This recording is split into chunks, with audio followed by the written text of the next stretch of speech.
in any given sector, we have a very simple 5-step process.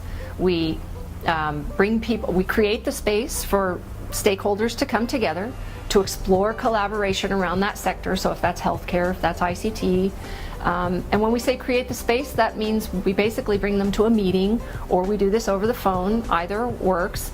And then our second step is we ensure that everyone who comes into that space has the opportunity to share their own personal and organizational interests, and they have the opportunity to hear from each other.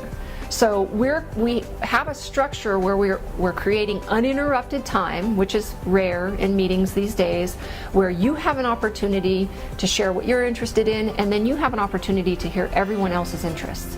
And then step 3, we foster connection and collaboration where those interests align. So we're listening, we're recording, and then we're seeing what rises to the top. Once we've decided what rises to the top, step 4, we provide some initial project management.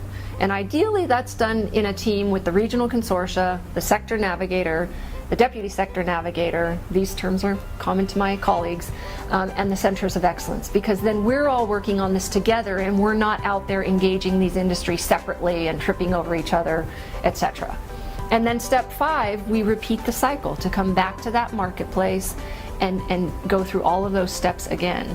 And it sounds oversimplistic, but by default what happens is the interests of the group rise to the top because they're passionate about it, they're committed to work on it, so you're not in the business of enlisting people. Okay, how many meetings have you been to where you feel the pressure?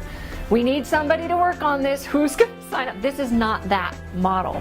This is, okay, we have enough interest here, you're a group of committed people, we're now just going to provide you some support so you can run and do what you need to do.